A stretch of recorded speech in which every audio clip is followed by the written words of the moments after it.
Bonjour ou bonsoir, amis de YouTrading, c'est Denis 10 de Pépitor. Nous allons faire notre petite revue d'indices graphiques, analyse technique hebdomadaire. Donc comme d'habitude, nous allons voir les courbes du SP500, du Nasdaq, du Dow Jones et nous finirons en Europe avec le DAX et le CAC. On ne perd pas de temps, on part tout de suite aux US avec le SP500, petit rappel rapide.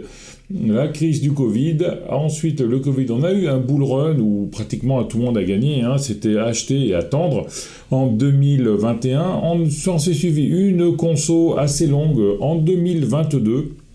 Voilà, cette conso s'est faite à l'intérieur d'un canal baissier. On a cassé ce canal baissier dès le début de l'année 2023. On revient taper, faire un pullback sur la trendline baissière, sur le support, sur la résistance oblique baissière, et on rebondit dessus, et on est en plein dans ce rebond là depuis 1, 2, 3, 4, 5, 6, 7, depuis 8 semaines. Mais on s'aperçoit que les 5 dernières semaines, les bougies sont toutes petites. Alors, est-ce que c'est un essoufflement du mouvement?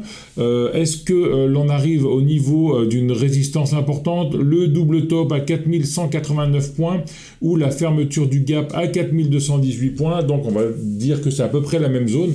On va dire qu'on est vers les 4200 points, et apparemment le SP500, on aurait trouvé l'équilibre au-dessus, autour de ces 4200 points. On ne veut pas attaquer, pourtant les indicateurs sont assez bien dans la bonne direction. On a non-croisement haussier M7, M20, mais on fait petite bougie avec des grosses mèches, grosse attaque baissière il y a 2 semaines, et on ferme au plus haut. Attaque baissière la semaine dernière, et on ferme presque au plus haut. On a un tout petit corps rouge. La semaine d'avant, on avait un tout petit corps vert. Donc, on est toujours à l'intérieur de ce petit canal haussier, bande supérieure de ces canaux haussiers, et on bute sur les 4200 points. Niveau des bandes de Bollinger, elle est légèrement ouverte, celle du dessus, celle du dessous, elle est plate, M20 légèrement montante, M7 montante. Normalement, on devrait continuer le mouvement, donc on devrait probablement aller taper les 4218 points, et là on verrait ce qui peut se passer si on revient plutôt dans un range entre 3008 et 4002, ou alors si on arrive à taper ces 4218 points pour aller rejoindre le haut du canal haussier et le TP1, la target, le dernier plus haut moyen terme du 15 août à 4341 points. Mais pour l'instant, hésitation depuis 5 semaines. On va décortiquer cette petite bougie rouge avec cette grande mèche inférieure, c'est-à-dire que les vendeurs ont eu la main à un moment de la semaine. On va voir ça en vue journalière, voilà. On a eu une chute mardi, mercredi, jeudi, et on a presque tout récupéré le vendredi. Donc, on était une attaque haussière le lundi 1er août, belle bougie de retournement, c'est presque un bébé abandonné du matin, presque, parce qu'on n'a pas d'écart, de gap entre ce chandelier plein, ce marabout vert et ce marabout rouge. Sinon, ça, c'est vraiment une figure de retournement. Donc, retournement, on revient chercher toujours cette trendline là, où on a une zone un peu molle, une zone qui a été très très peu travaillée. On a eu une petite bougie, une mèche. On est passé au premier coup, on traverse une autre fois ici, et on retraverse là pour venir chercher de la force sur le bas de cette zone à 4050 points. D'ailleurs, je pense que le bas de cette zone est beaucoup plus pertinente que le haut. On voit là, on traverse, on l'a pas. Un autre bébé abandonné du matin, même figure qu'ici, un chandelier plein, un marteau inversé, un chandelier plein, là pareil, un chandelier plein, un marteau inversé, un autre chandelier plein. Donc là, la dernière fois, on est venu rechercher très bas sur la trendline, et là, si on vient rechercher plus bas, on aurait la M200 en appui à 3970, et ensuite le bas du canal haussier moyen terme à 3008. Mais pour l'instant, belle attaque haussière vendredi. À suivre ça, cette semaine. Hein. Donc soit range mou, soit on attaque par le dessous, soit on vient essayer de taper le dessus à 4218 points en vue hebdomadaire. Passons maintenant au Nasdaq. Nasdaq en vue hebdo. Ah, voilà. Donc le creux du Covid, comme d'habitude, le bull run 2021, la conso 2022. Comme sur le SP500, on vient casser cette résistance oblique baissière début 2023. Et en plus, sur cet indice, on a en soutien la M200 hebdo. Et là, on est en train d'attaquer cette résistance oblique haussière. Et comme sur le SP500, on a 5 semaines d'hésitation, toujours sur les presque plus hauts du mois d'août. Hein. Au mois d'août 2022, on avait une grosse attaque haussière qui a duré tout l'été, et le 15 août, pile poil, on est tout parti vers le bas, direction le sud, et on avait fait un petit gap, le même gap que sur le SP500, et on voit que ce gap capte encore les cours. Donc, on surveillera une clôture au-dessus de ces 13 200 points pour aller chercher ensuite les 13 007 et les 15 003. Voilà, les bandes de Bollinger, là, elle est beaucoup plus ouverte, la bande de Bollinger supérieure, donc elle ne retiendra pas les cours. La M7 est montante, la M20 est légèrement montante, donc pour l'instant le trend haussier n'est pas remis en cause.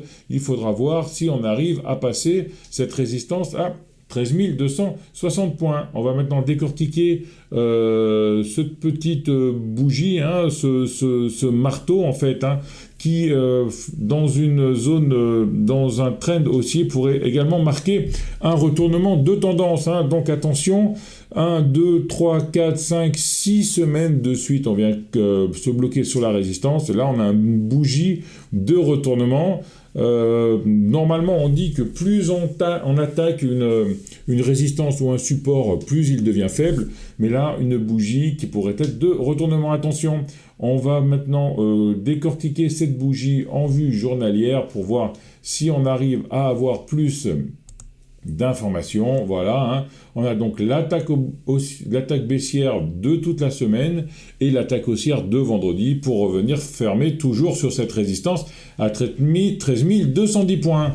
Donc en vue journalière, on est toujours en range en 12 007 et 13 002. On est en train de réessayer d'attaquer ce range par le haut. M7 légèrement montante, croisement M7, M20, mais c'est léger, M20 horizontal, bande de Bollinger horizontale, vraiment la matérialisation encore de ce range que l'on a depuis le début du mois d'avril, donc plus d'un mois de range.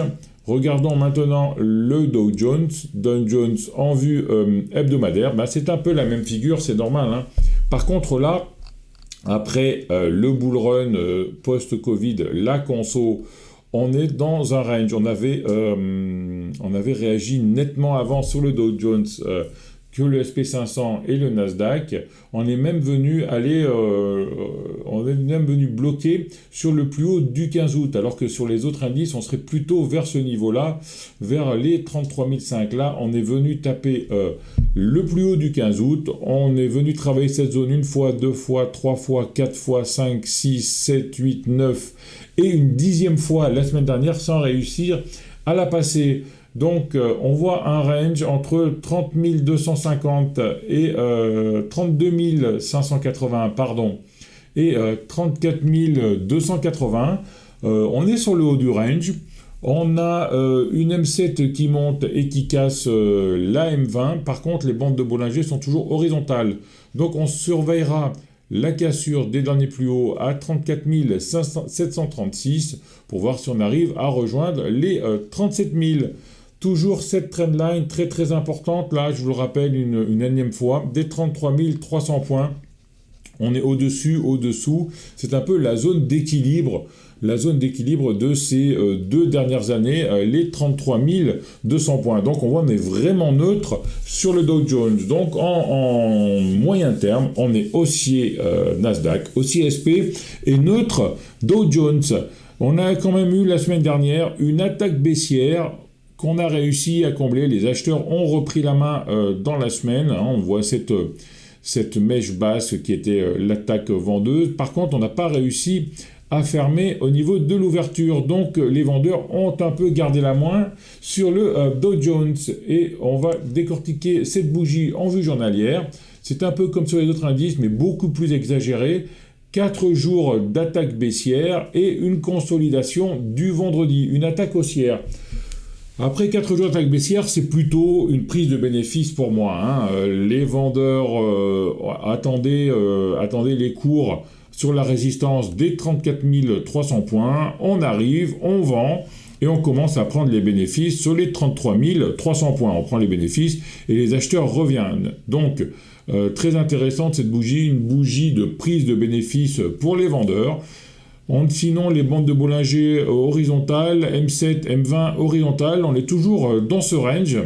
On va voir si la prise de bénéfices a permis aux acheteurs également de rentrer pour aller rejoindre le haut de range à 34 280 ou si alors les vendeurs reprennent la main et on casse à la baisse les 32 900 points pour aller rechercher les 31 500.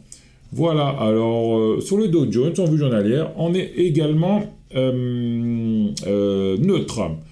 Revenons maintenant en Europe avec le DAX, l'indice allemand, le creux du Covid, le bull run 21, la conso 22 et presque un bull run en 2023. Hein, le plus bas était en octobre 22. On fait la bascule sur le mois de janvier où on casse le dernier plus haut. La loi de Dow, hein, je vous rappelle, on fait des hauts plus hauts que les plus hauts d'avant et des bas plus hauts que les plus bas d'avant.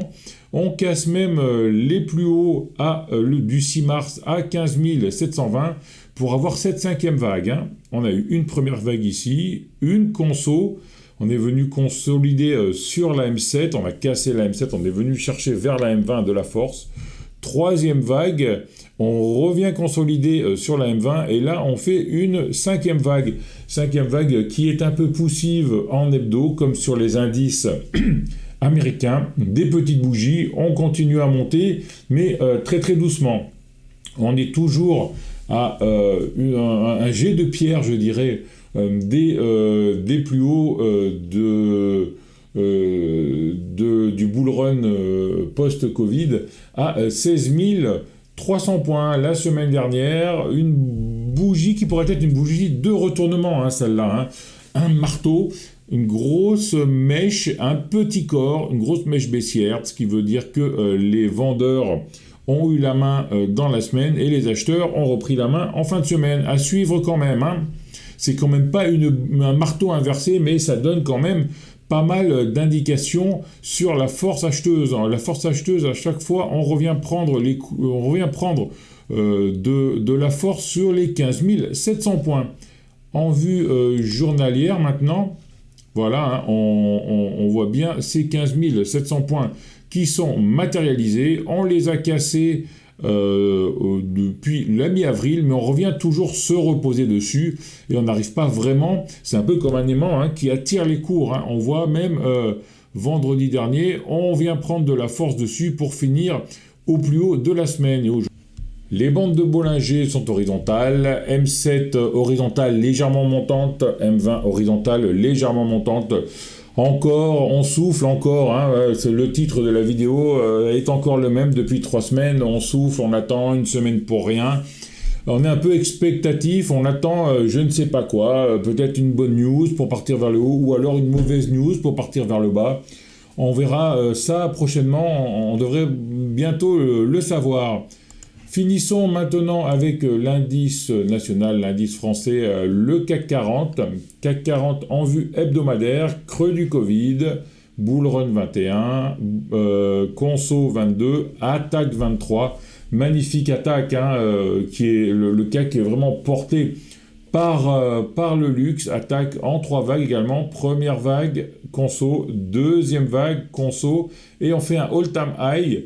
Le 11 avril, la semaine du 11 avril dernier, on vient casser les plus hauts et là depuis 3 semaines, on vient travailler ces plus hauts. Par contre, là, on a une M7 très montante, une M20 très montante, une bande de Bollinger supérieure qui commence à se fléchir vers le bas et une bande de Bollinger inférieure qui va vers le haut. Donc les bandes de Bollinger convergent. Ça pourrait être une phase 3, ça pourrait peut-être indiquer une fin de trend haussier à suivre dans les prochaines semaines. On va décortiquer maintenant cette bougie en vue journalière. Voilà, hein. On a fait un plus haut fin avril et depuis on consolide. Au niveau Fibonacci, la conso, on est presque arrivé au 38,2% de Fibonacci qui était à 7278 et en mèche basse on a fait 7320 points. Donc la conso serait peut-être finie, c'est peut-être pour ça que l'on a eu un rebond vendredi, mais sinon une conso sur les 7278, un double bottom avec la bougie basse de jeudi dernier et on viendrait chercher la bolle inférieure, n'est pas à écarter. M7 horizontale, M20 horizontale, bande de Bollinger horizontale, possible dérive latérale donc.